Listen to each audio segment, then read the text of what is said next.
what's up everybody? True Boxing here. Thank you for coming back to Get Hit with the Truth. So today we're doing the mid-year top 10s. This is my top 10s are my favorite thing to do. But the mid-year top 10s are not like the end-of-year top 10s. A little bit different. I'll explain it. Before we get into that though, if you guys could smash the like button, leave a comment, subscribe to the channel, I appreciate any and all support. This is on the 122-pound super bantamweight division, the mid-year top 10s.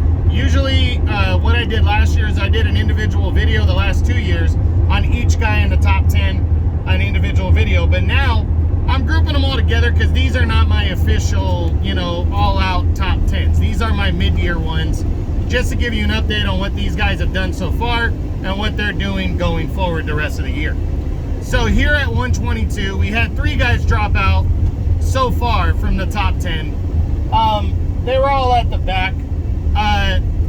Highest to lowest, first is Ronnie Rios, who was previously number 10.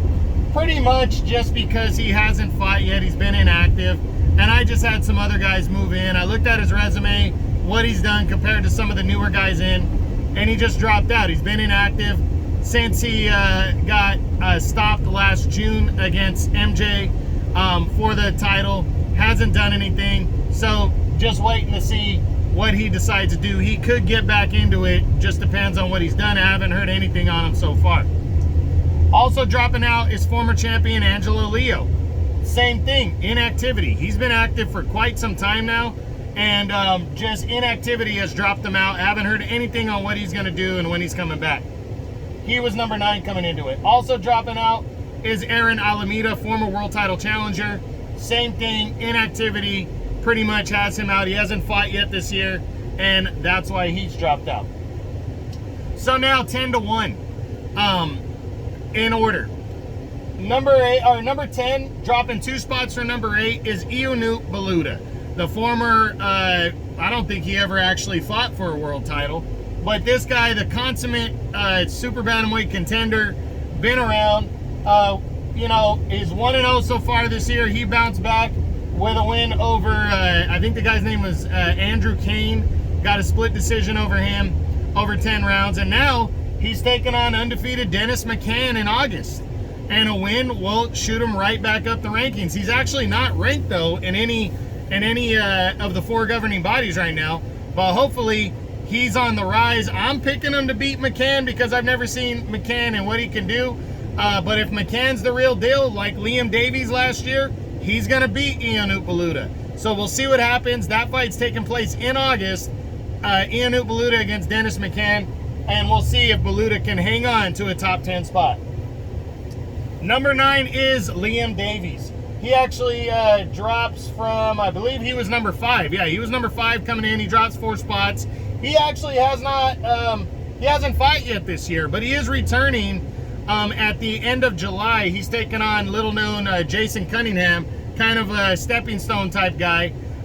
Surprised he hasn't capitalized on the win over Baluta yet. His highest ranking is number 8 by the WBC. Hopefully before the end of the year he can get into some kind of an eliminator to set himself up for something heading into 2024. I was expecting more better things for him, but he's taking some time off, so he's getting back to it. And a win will likely keep him in the top 10 depending on what happens. Number 8, dropping 2 spots for number 6, is contender Rais Salim. He's currently number 2 in the WBO. He took on Sam Goodman actually this month, June, I think it was the June 17th card in Australia, and lost a close split decision to Sam Goodman. It was a tough one. It was an IBF eliminator. That pushes Alim back. I hope he does come back before the end of the year and shakes off that loss. And I think he'll still hold on to a top 10 spot.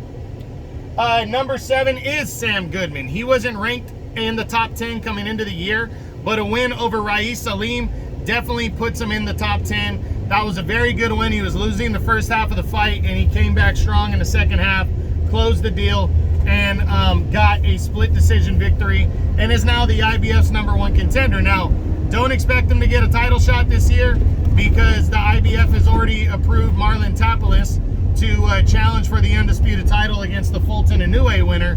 But this was a big win to get him on the road to a title shot in 2024, and he really needed that win over Aleem to prove himself. He got it, so congrats to him, and hopefully he just comes back and stays busy before the end of the year. You know, and you never know, if he gets a better opponent, depending on what else goes on, maybe he can actually get into the top 5. We'll see. Number 6, dropping 2 spots from number 4, is former world title challenger Azat Havanasian. Tough break for him in February. He fought in what I believe was the fight of the year so far against Luis Neri. They went toe-to-toe. It was a good fight. He was losing early on, and then he closed the fight, started closing in, and was actually winning the fight, and he looked like he had what's his name on the ropes, Luis Neri, in the late rounds, and then Neri caught him with a wicked punch that hurt Havanasian badly, and he got stopped in the 11th round of that fight. Tough break for him as Neri stock went up and Havanasian's went down, but still, Havanasian can get back in the mix. I still believe if he comes back and gets a solid, win, maybe he can break the top 5 for the end of the year, but he definitely proved that he still is a top tier contender. He just got caught with a great shot. Number 5 is Luis Neri. He drops 2 spots for number 3. He had a huge win over Havanasian right there that we just talked about. 11th round knockout. He puts himself in line for a title shot, but another one, don't expect it to come this year. He likely is going to be next in line to fight for the title in early next year against whoever the undisputed champion might be, because Inoue is fighting Fulton for the unified title. Tapales, the other unified champion, is next in line, approved by the governing bodies. So we're likely going to have an undisputed champion, and Neri will likely get a crack at the title early next year. You never know, though. That could change. But Neri, in my opinion, why not do a super mandatory fight and take on Sam Goodman? But I doubt that happens. I'm just letting you guys know what he's done and what he's coming up. I know he's got another stay busy fight coming up soon. He should get a win there and continue to move forward. We'll keep you posted on that, but a huge win for him in the fight of the year. Way to go get the knockout and really stake his claim here and put himself in line for another world title. Number 4, former unified champion Marajan Akhmadaliyev, MJ. MJ went in early April and lost a shocker split decision to Marlon Tapales of the Philippines. It was a good, strong fight. He just didn't do enough early on. He was looking for one punch. It looks like he was looking for the knockout, and Tapales, instead of going at him, decided to box him. And that really paid off for Marlon Tapales, as he was able to outwork MJ, and in a lot of the close rounds, he was still working well. Even though MJ closed very strong the second half of the fight, he could not pull off the win, and Tapales got the split decision. Tough break for MJ. There wasn't a rematch clause in the contract because it was a mandatory defense. He's still number 2 in the WBA, so I think he's probably going to get a crack to become mandatory challenger before the undisputed title clash pops off, likely before the end of the year. So I think MJ can set himself up back for a title shot in early next year. We'll see. Number 3, Marlon Tapales, the newly crowned unified IBF WBA super bantamweight champ. He wasn't ranked coming in.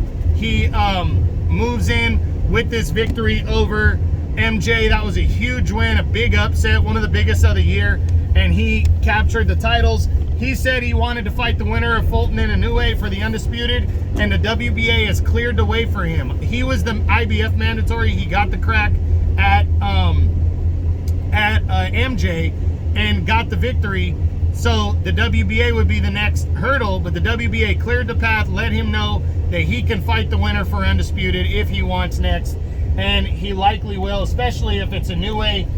That's an all-Eastern battle, all-Asian battle. That is going to be huge, and I can't wait to see those two guys lock horns. Or even him and Stephen Fulton would be big. So we'll see. Number 2 are actually tied for first now, is first unified champion Stephen Fulton Jr. and former undisputed Bantamweight champion, the monster, undefeated in Naoya Inoue. They're fighting in Inoue's first fight in the weight. The fact that he gave up all 4 of his titles at Bantamweight and declared himself a super Bantamweight already in his first fight. He's going straight at Stephen Fulton. That proves to me that he absolutely deserves to be ranked at 122 even before he fights there.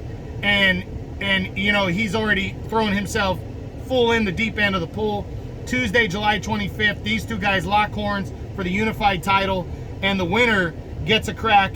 It will likely get an undisputed title shot against Marlon Tapoulis in later in the year. They'll get a chance to unify all 4 belts. But first, this fight's got to pop off.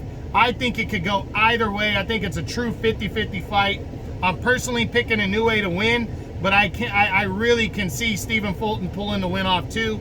It's going to be good. Can't wait to see it. Tuesday, July 25th on ESPN. Stephen Fulton Jr. versus Naoya Inoue. That's going to decide the true number 1, and then hopefully we get undisputed at the end of the year. So that's it. That's my mid-year top 10 on the 122-pound super bantamweight division. A lot's going to happen before the end of the year, before we do our end of the year top 10s. I hope you guys enjoyed the video. If you did, smash the like button, leave a comment, subscribe to the channel. I appreciate any and all support. This is True Boxing. You've been hit with the truth.